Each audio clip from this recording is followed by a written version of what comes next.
यूसुफ, आप क्या कहेंगे, जैसा कि जाहिद साहब ने भी कहा कि जेम्स विंस के अलावा कराची के पास भी कोई ऐसा बैट्समैन नहीं था जिसने बहुत बड़ा कोई स्कोर किया हो। अगर वो भी आउट हो जाते तो शायद कराची भी अपना उतना टोटल 176 का ना बना पाता।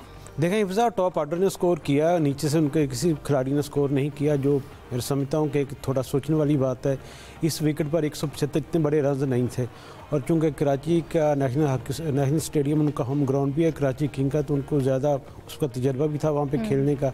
तो मेरे ख्याल में ये 200 प्लस रन होते तो ज़्यादा बेहतर होता, क्योंकि कराची की जिस तरह की एक उठान थी, उन्होंने अच्छी परफॉर्मेंस दी। अब तक एक मैच में उनको नाकामी का सामना भी करना पड़ा, लेकिन मजबूरी तौर पर उनकी जो परफॉर्मेंस थी वो ज़्यादा बेहतर रही है दोनों टीमों के हवाले, जो क्वेटा और कराची के दरमियान थी। और उसके बाद उनकी ये बॉलिंग का खासा कह लेंगे, हसन अली ने जिस तरह इब्तदाई स्पेल में अच्छी बॉलिंग की, मीर हमज़ा ने अच्छी बॉलिंग की, और पावर प्ले में जब क्वेटा के 5 खिलाड़ी आउट हो गए तो उसके बाद बिल्कुल ये नामुमकिन था कि उनकी टीम जो 176 रन का टारगेट उसको चेज़ करने में कामयाब होती।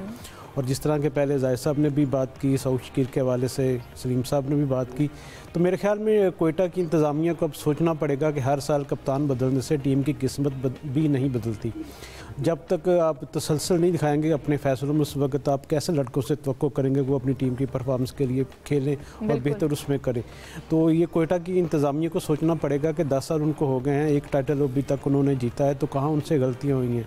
अगर एक कप्तान वो रख लेंगे मुस्तकिल, तो इससे यकीनी तौर पर उनकी जो टीम उसका मोराल भी बेहतर होगा और आने वाले जो सीज़न होंगे उसमें कम्बिनेशन भी बेहतर बनाने में मदद मिलेगी।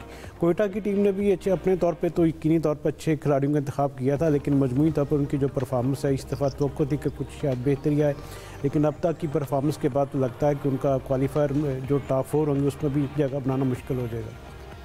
सलीम साहब, आप कहिएगा, हमने कल भी बात की थी कंसिस्टेंसी के हवाले से, प्लेयर की जहां पर हम परफॉर्मेंस के में कंसिस्टेंसी के हवाले से बात करते हैं, उस दौरान जो टीम के फैसले होते हैं, जैसे कि यूसुफ पे जिक्र कर रहे थे कि कप्तान को बार बार बदलना, जब इस तरह की चेंजेस ली जाती हैं तो इस पर यकीनन टीम पे बहुत फ़र्क पड़ता है, जलन होने में एक दूसरे के साथ बहुत मुश्किल होती है।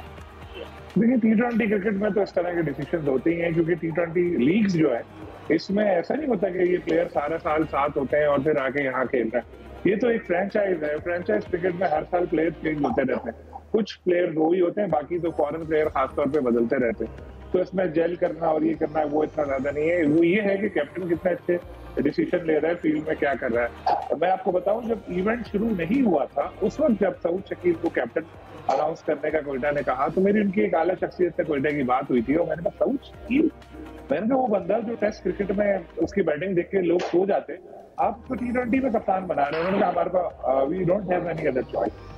तो मतलब उनके पास शायद ऐसा भी कैप्टनसी मटेरियल कोई था ही। मैं तो अभी भी कहता हूँ कि सरफराज अहमद को उन्होंने रखा हुआ है एज अ टीम डायरेक्टर। चलें ठीक है, उसकी परफॉर्मेंस अच्छी नहीं, आप उसको नॉन प्लेइंग कैप्टन खिला दें। आप कहें चलो यार सरफराज है, वो कम से कम उसके पास क्रिकेट का दिमाग तो है, फैसला तो करेगा।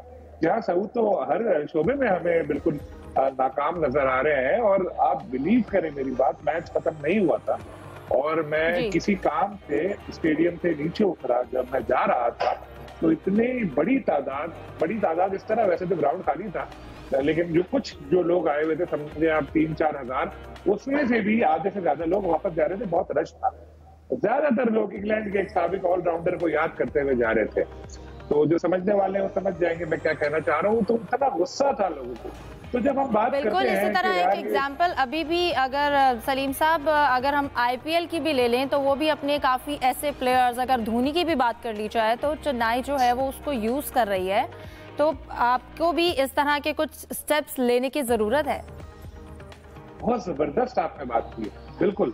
क्योंकि धोनी को देखें कितने 43-44 तो उनकी क्रिकेटिंग एज है। अब असल पता नहीं कितनी होगी, पाकिस्तान में हर कोई अपनी एज जो है क्रिकेट वगैरह में वो कम करके करता है, और वो खेल भी नहीं रहे क्रिकेट, सिर्फ IPL में आते। वो कि उनकी टीम का इस साल बहुत बुरा हाल हो चुका है, लेकिन फिर भी एक रखा हुआ है उन्होंने। और तो यहाँ पे भी अगर उनको देखना चाहिए कि किस तरह कर ले। देखिए, प्लेयर तो उन्होंने अपने दायरे में बहुत अच्छे चुने, लेकिन वो प्लेयर कितने अच्छे हैं ये बात जो है ये देखने की है। लेकिन जिस तरह से कल परफॉर्म किया, उस परफॉर्मेंस के बाद हमें अगर पैसे देके भी किसी को बोलेंगे ना कि आओ यार मैच हो रहा है PSL का देखने चलो, तो वो धक्के देके भगा देगा, जाओ यार नहीं देखना हमें मैच, फ्री में भी नहीं आएंगे। क्रिकेट होती है T20 क्रिकेट खासतौर पे इंटरेस्टिंग, वहाँ लोग जाते हैं चौके छक्के देखना, आखिरी ओवर तक मैच हो, ये सुपर ओवर तक मैच जाए, वहाँ ये थोड़ी होता है कि भाई ये 37 में 7 आउट हो गए। अरे भाई कौन सा यहाँ पर वसीम अकरम वकारे बस अपनी पीक के बॉलिंग करने आ गए।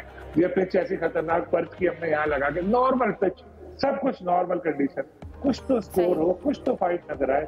आप देख लें इस PSL में एक ही मैच अच्छा हुआ है जो मुल्तान और कराची किंग्स का था, उसके अलावा सारे मैचेस वन साइडेड है। जब ऐसी क्रिकेट होगी तो कौन देखने आएगा। साथ में एक और बात, चलो पाकिस्तानी प्लेयर तो आउट ऑफ फॉर्म थे, गोरे भी यहाँ आके आउट ऑफ फॉर्म हो जाते हैं।